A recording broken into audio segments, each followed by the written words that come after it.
Ecuador's National Electoral Council confirms candidates for presidential election runoff. Polls close in Niger's presidential runoff. A Nigerian Air Force passenger plane crash kills 7.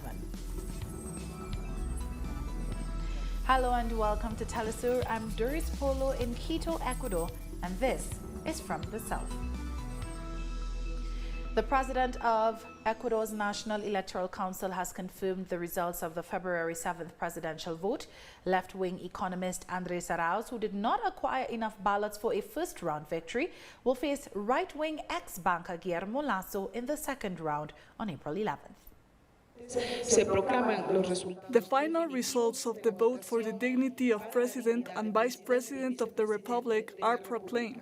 The General Secretariat provides for the elaboration of the respective resolution of proclamation of the final results, which must be notified to political organizations so that they can present administrative or jurisdictional appeals, of which they are created to assist. Still in Ecuador, and in a bizarre move, 2 state entities are seeking to review the electoral process, which has been deemed unconstitutional by political sectors across the country. The prosecutor's office has announced it will soon begin the registration, retention, and gathering of information from the National Electoral Council's databases. The state comptroller is also planning to audit the body's computer systems before the April 11th runoff. Political leaders have condemned the decision, noting that only electoral authorities have the legal capacity to conduct any review of the voting process.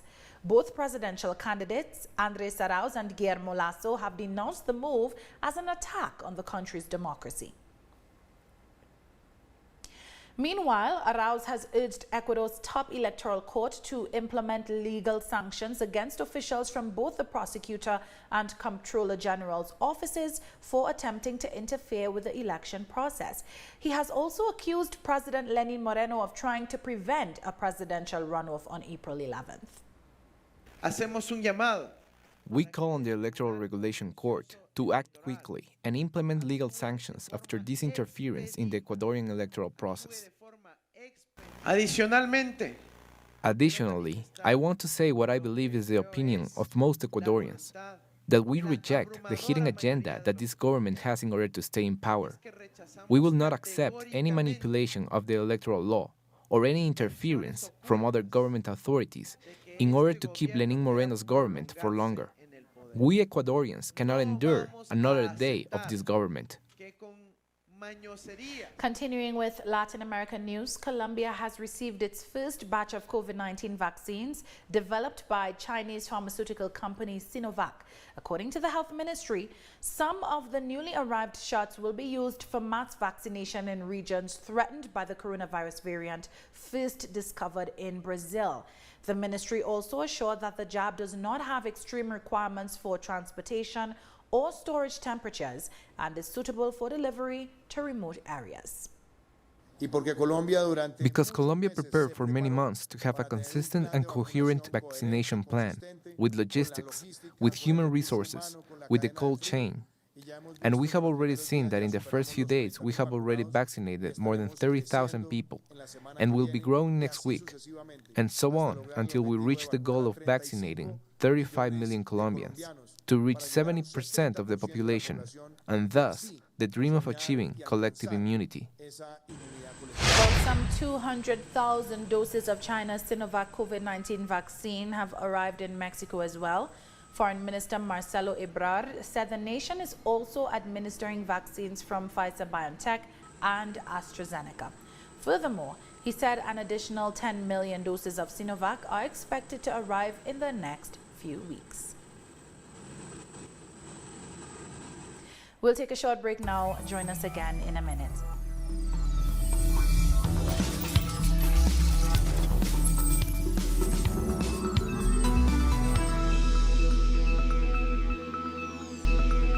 Welcome back. Trinidad and Tobago has vaccinated at least 400 people after receiving 2,000 doses of the Oxford AstraZeneca COVID-19 vaccine as a gift from Barbados. Healthcare workers were the first to receive the jab in the country starting last Wednesday.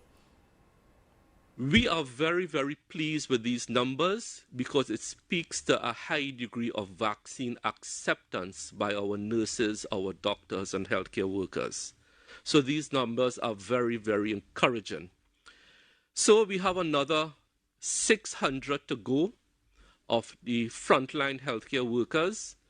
We then stop there and reserve the second 1,000 for these people to get their second shot or their second dose.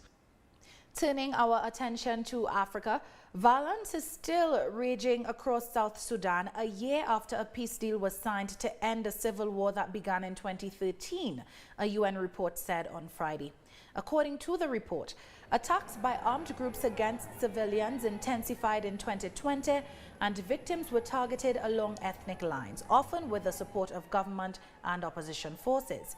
It revealed that hundreds of people were killed and hundreds of thousands more were displaced during fighting in 5 states. South Sudan won independence from Sudan in 2011 after decades of civil war, but it descended into ethnic conflict 2 years later when President Salva Kiir from the Dinka ethnic group sacked Vice President Riek Machar, a member of the Nuer ethnic group.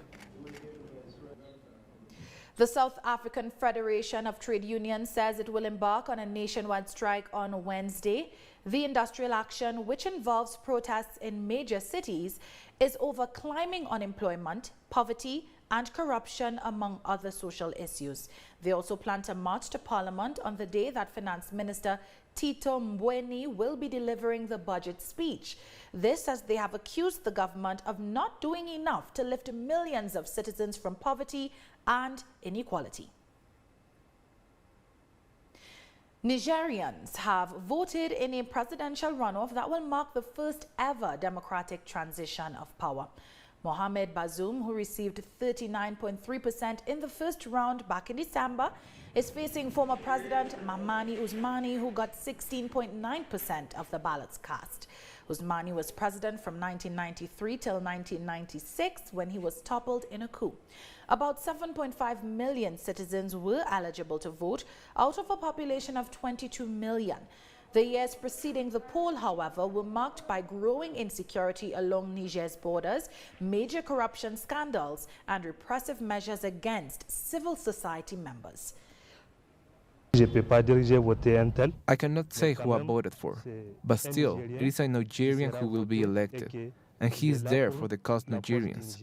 So I would like to wish that there will be peace in Niger after this vote.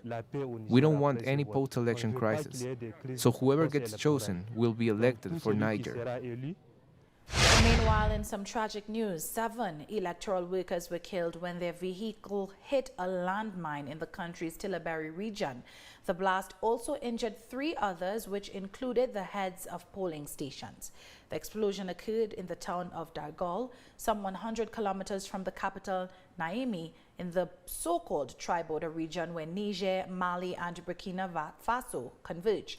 The area has been under a state of emergency since 2017 due to attacks by insurgents. It is a painful moment. It is a great shock for us, for all of us, at a historical moment in our country. Historical because we have elections for the first time in our history in 60 years, which are being held in such a way that one democratically elected president hands over to another democratically elected president. We thought that this was a commitment for all Nigerian people on all sides, and that it will also set an example for other African countries. But this is when men, without faith or law, choose to sow desolation at a historic moment in our revolution. Now to North Africa. The Interior Minister of Libya's United Nations-backed government has survived an attack in the capital, Tripoli. Officials said armed men opened fire at Fatih Bashaga's motorcade on a highway in Tripoli, wounding at least one of his guards.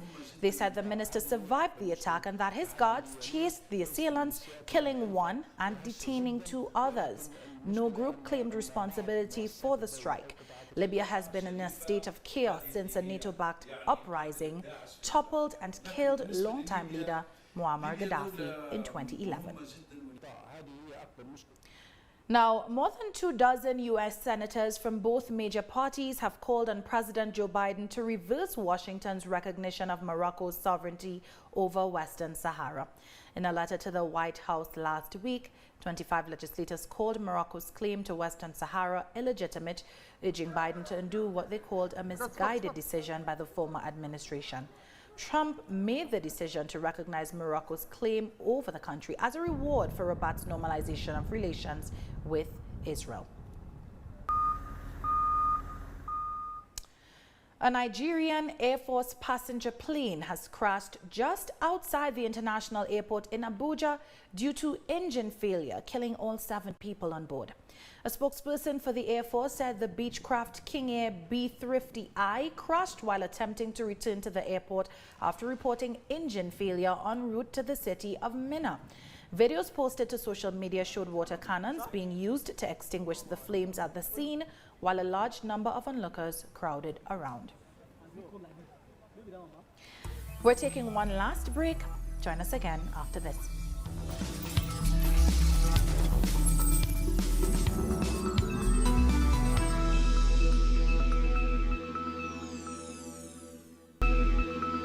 Welcome back. Israel has started to reopen its economy after vaccinating half its population. A green pass has been given to vaccinated residents to display when accessing gyms, hotels and theaters as the country tries to reopen its leisure and retail sectors with more relaxation measures expected next month. Mask wearing and social distancing will remain in place, while churches, mosques and synagogues are required to halve their normal congregation sizes. We've been closed off for about 2 months since the 27th of December, and we're very happy to be back. Feels like the very first day at school. We very much hoped that there wouldn't be another lockdown. We are less optimistic because every time we're happy to be back, but then coronavirus morbidity rises and we're being closed up again. We are happy, excited. Once we received the news last week that the gyms are finally returning to activity, after almost a year we've been closed off, we immediately started to prepare and waited for the conditions allowing a green pass. What this means is, we started to prepare toward this, getting the center back to activity after a year of closure, to clean it, to sterilize it, to verify all systems properly work, to notify our subscribers that we are reopening, and to carry out this morning's reopening. Malaysia has received its first shipment of vaccines, with initial doses ready to be handed by the middle of the week. A Malaysia Airlines cargo aircraft carrying some 312,000 doses of Pfizer-BioNTech COVID-19 vaccines landed at the Kuala Lumpur International Airport on Sunday. The country is planning to immunize at least 80% of its 32 million people, with a program covering 3 phases starting this month before ending in February 2022. Malaysia has so far secured access to a supply of 66.7 million doses of various vaccines, including 32 million from Pfizer-BioNTech. Today, the first delivery of the Pfizer-BioNTech vaccine has arrived and landed in Malaysia, amounting to 312,390 doses. This is the first delivery, and we will receive the second delivery on the 26th. After this, we will receive every 2 weeks until we receive our entire order from Pfizer. This is just from Pfizer. We have not yet announced the other vaccines. Shifting gears now, at least 3 people have been killed and about 20 injured in 2 separate bomb attacks in Afghanistan. 2 of the victims were killed in the capital, Kabul, and 1 died after a bomb went off in the southern Helmand province. No group has yet claimed responsibility for either of the attacks. At least 7 people have died after Iraqi security forces clashed with the Islamic State group north of Baghdad. 5 jihadists and 2 security personnel were killed when army troops and state-sponsored tribal fighters raided a hideout in Tarmaya. This comes nearly 1 month after suicide bombers murdered more than 30 people in the same town. A few days later, Iraqi security forces killed an Islamic State leader believed to have been the mastermind behind the two attacks. Thousands of people in Myanmar have attended the funeral of a young woman anti-coup protester who was gunned down during a rally against the country's military junta. Maya Twait King was shot in the head 2 days ahead of her 20th birthday at a protest demanding the release of ousted civilian leader Aung San Suu Kyi. She was kept on life support for 10 days but succumbed to her wounds on Friday, making her the first known protester killed for participating in the massive civil disobedience sweeping the country. Some in the protest movement have described her as a martyr, and rights groups have demanded an independent investigation into her death. Please take care. The military and the police are firing with their guns whenever they want to, relying on their weapons recklessly. So I just want to tell the people to be careful. We solemnly pledge to fight until the victory of the Burmese Spring against the military dictatorship. Youths have rallied in front of the parliament in Thailand in protest against the country's royal defamation law. They are demanding the release of movement leaders who have been charged and detained under the said legislation. I feel like the more the authorities try to prevent the people from talking or criticizing the monarchy, the more questions from the people there will be, because there are no explanations or clarifications for the people. Catalonian police have arrested several demonstrators in Barcelona as a protest against the detention of rapper Pablo Hasél turned into a looting spree. People threw objects at police while others smashed into shops and looted stores along Barcelona streets. They also attacked the capital stock exchange building and torched several motorbikes. The clash comes on the 5th day of marches as thousands continue to hit the streets across Spain over the jailing of the artist.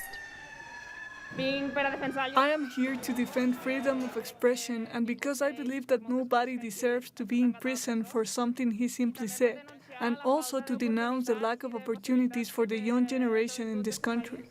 Speaking of protests, thousands of demonstrators have mobilized in Armenia's capital to demand the resignation of Prime Minister Nikol Pashinyan.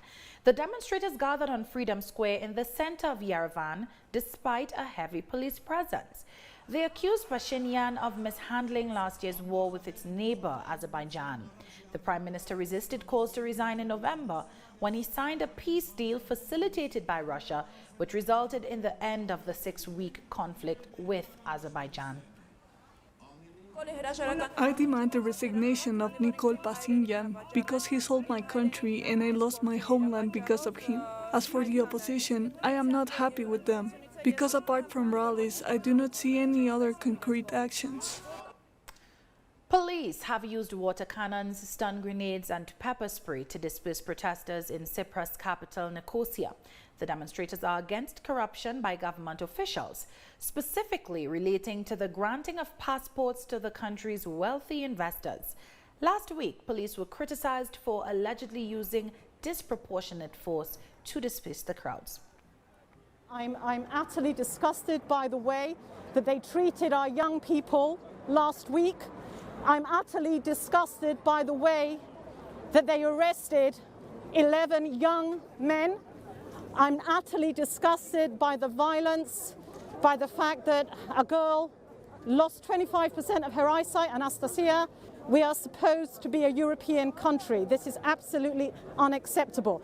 I'm very upset, very angry at the lack of transparency of this government.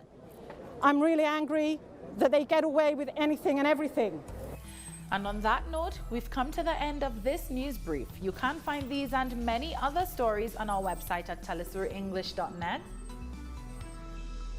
And feel free to join us on social media, Facebook, Twitter, and do not forget Instagram. For TeleSUR English, I am Doris Polo. Thank you so much for watching.